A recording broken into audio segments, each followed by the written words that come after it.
Breaking news చూస్తున్నాం. కడప జిల్లా railway Koduru Janasena MLA అరవ శ్రీధర్ చుట్టూ వివాదాలు ఉచ్చు బిగుస్తుంది. ఎమ్మెల్యే తీరుపై అధిష్టానం సీరియస్ గా ఉన్నటువంటి నేపథ్యంలో నేడు జనసేన త్రిసభ్య కమిటీ రైల్వే కోడూరులో విచారణ జరపనుంది. ఒక ప్రభుత్వ మహిళా ఉద్యోగి ఎమ్మెల్యేపై వరుస వీడియోలతో ఆరోపణలు చేయడం, అవి సోషల్ మీడియాలో వైరల్ కావడంతో పవన్ కళ్యాణ్ ఈ కమిటీని నియమించారు. నేడు ఉదయం 11:30 కమిటీ సభ్యులు శివశంకర్, టీసీ వరుణ్, రమాదేవి ఎమ్మెల్యేను నేరుగా విచారించనున్నారు.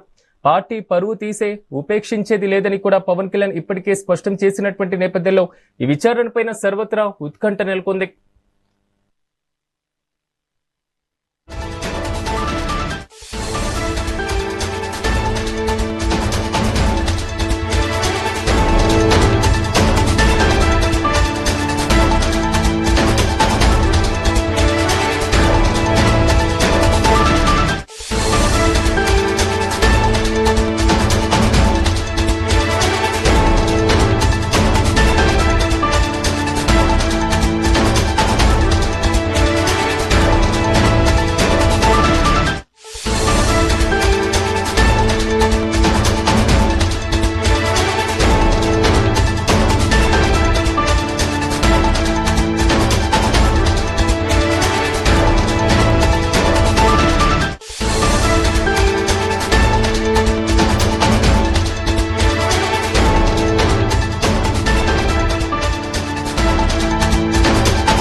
బ్రేకింగ్ న్యూస్ చూస్తున్నాం. కడప జిల్లా రైల్వే కోడూరు జనసేన ఎమ్మెల్యే అరవ శ్రీధర్ చుట్టూ వివాదాల ఉచ్చు బిగిస్తుంది.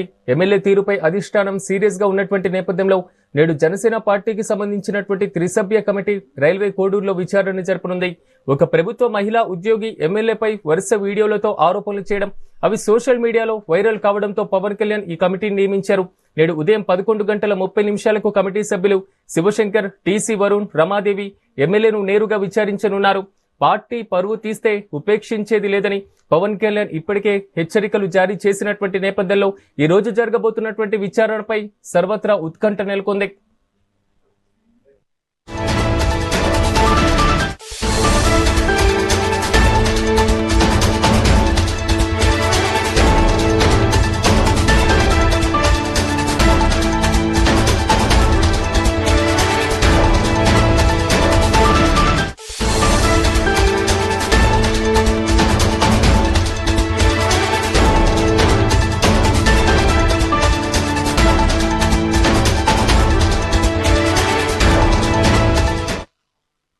ఇక ఇదే అంశానికి సంబంధించి మరింత సమాచారం మా రాయలసీమ రీజనల్ కోఆర్డినేటర్ మురళి అందిస్తారు. మురళి, చెప్పండి, ఈ రోజు జనసేన పార్టీ 3 కమిటీ మాత్రం రైల్వే కోడూరు రాబోతుంది. సో జనసేన ఎమ్మెల్యేతో విచారణ చేపట్టబోతున్నారు. ప్రధానంగా ఎలాంటి ప్రశ్నలు సంధించేటువంటి అవకాశాలు కనబడుతున్నాయి, ఎలాంటి ఏర్పాట్లు చేశారు, పూర్తి అప్డేట్స్ ఏంటి? Good morning Rahim.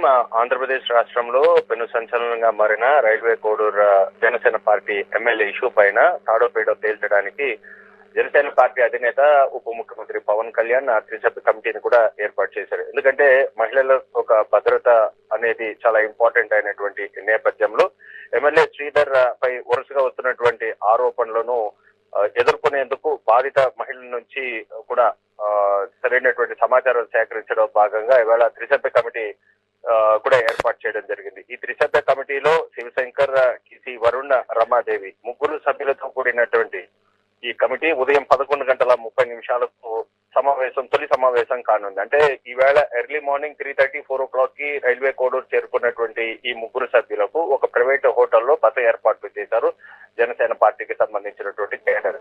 నిన్న మొన్నటి వరకు కూడా ఇరువురు ఆరోపణలు చేసిన వారు, ఆరోపణలు ఎదుర్కొంటున్నవారు, అంటే ఎమ్మెల్యే శ్రీధర్ గాని అదే బాధితురాలు కూడా ఇద్దరు అబ్స్కాండింగ్ లో ఉన్నటువంటి నేపథ్యంలో వీరు సకాలంలో హాజరవుతారా అన్నటువంటి ఒక క్వశ్చన్ అరైజ్ అవుతున్నటువంటి ఒక పరిస్థితి.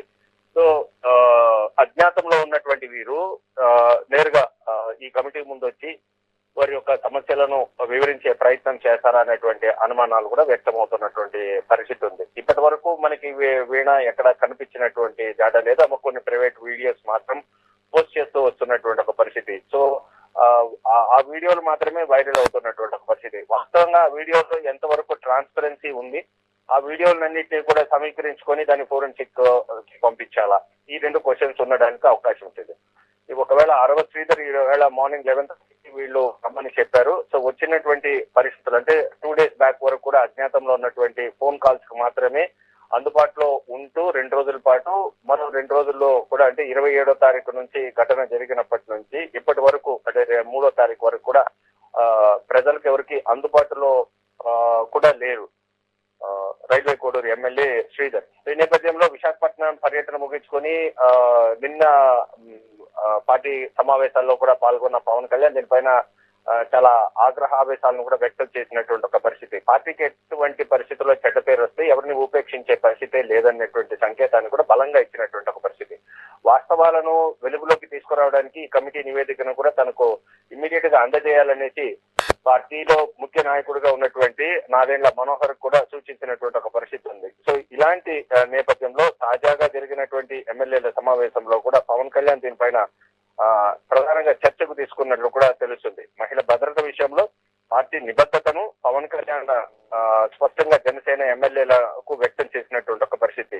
అభివృద్ధిని చూసి ఓర్వలేక కొంతమంది జనసేన పార్టీ ఎదుగుదలను చూసి ఓర్వలేక కుటిల యత్నాలు చేస్తున్నారనేటువంటి అభిప్రాయాన్ని కూడా వ్యక్తపరిచారు పవన్ కళ్యాణ్.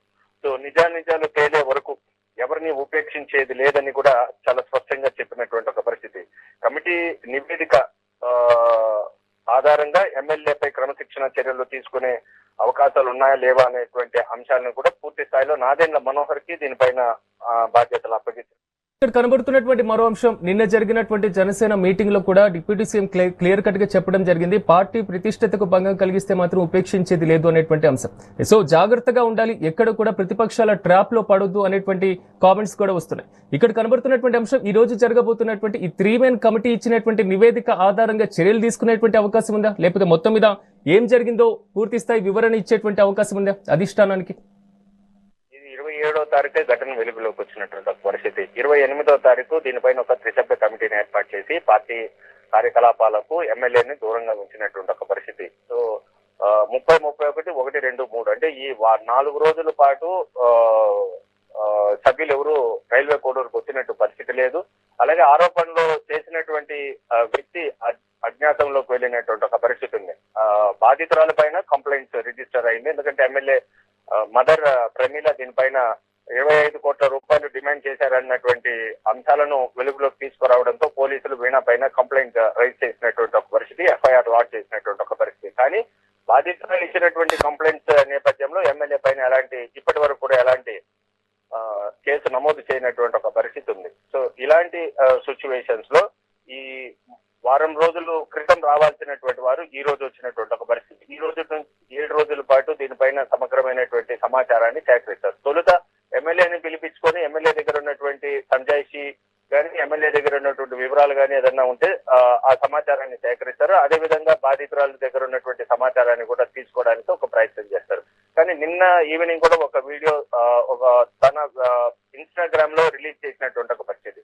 పవన్ కళ్యాణ్ కు చెడ్డ పేరు తీసుకురాకండి, దీన్ని రాజకీయంగా దీన్ని వాడుకోవడానికి ప్రయత్నం చేస్తున్నారు, ఇది ఎమ్మెల్యేకి నాకు మధ్య ఉన్నటువంటి వ్యవహారము, దీనిపైన పార్టీకి కానీ పవన్ కళ్యాణ్ కానీ ఎలాంటి సంబంధం లేదన్నటువంటి అంశాలను కూడా నిన్న తన ఇన్స్టాగ్రామ్ లో ఒక ప్రైవేట్ వీడియోను కూడా విడుదల చేసినటువంటి ఒక పరిస్థితి.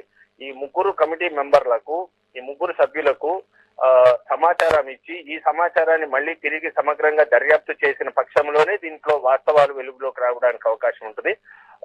ఈ రోజు జరిగేటువంటి తొలి సమావేశంలో అంటే ఈ రోజు 3వ తారీఖు నుండి తీసుకుంటే 7 రోజులు కూడా, ఎందుకంటే పవన్ కళ్యాణ్ ఇచ్చింది 1 వీక్ లోపల దీన్ని పూర్తి స్థాయిలో నివేదికను తనకు సమర్పించమని. సో కమిటీ వచ్చింది ఈ రోజు కాబట్టి ఈ రోజు నుంచి ఒక 7 రోజులు అంటే 10th వరకు దీనిపైన విచారణ, వారి దగ్గర ఉన్నటువంటి ప్రాథమిక సమాచారం, ఎమ్మెల్యే దగ్గర ఉన్నటువంటి ప్రాథమిక సమాచారం, అలాగే బాధితురాల దగ్గర ఉన్నటువంటి సమాచారాన్ని సేకరించుకొని దానిపైన ప్రభుత్వానికి ఇచ్చి ఇన్వెస్టిగేషన్ చేసిన తర్వాతనే శ్రీధర్ పైన నిర్ణయం తీసుకోవడానికి అవకాశం ఉంటుంది. కానీ నిన్న జరిగినటువంటి ఒక సమావేశంలో పవన్ కళ్యాణ్ చాలా స్పష్టంగా చెప్పారు, మహిళలు చాలా జాగ్రత్తగా ఉండండి, మీరు వైసీపీ వాళ్ళని టచ్ చేసి మీ పైన రేప్ చేశారు అనేటువంటి అభియోగాల్ని కూడా వారు మోపుతారనేటువంటి సంకేతాన్ని ఇచ్చినటువంటి ఒక పరిస్థితి. సో పవన్ కళ్యాణ్కి దీనిపైన నిర్దిష్టమైనటువంటి సమాచారం ఉంది. ఎవరు ఎలాంటి వ్యవహారాలకు పాల్పడుతున్నారనేటువంటి అంశాలన్నింటినీ కూడా పూర్తి నివేదిక ఇప్పటికే పవన్ కళ్యాణ్ దగ్గర ఉన్నటువంటి ఒక పరిస్థితి కూడా కనిపిస్తుంది. సో నామమాత్రంగా కమిటీని పెట్టడం జరిగింది. ఆ కమిటీలో వచ్చేటువంటి నివేదిక ఆధారంగా చర్యలు తీసుకోవడానికి కూడా అవకాశాలు ఉంటాయి. దీనిపైన నాదెళ్ల మనోహర్ కి పూర్తి బాధ్యతలు అప్పగించినట్టు తెలుస్తుంది. Sreeraj. Right Murali, thank you.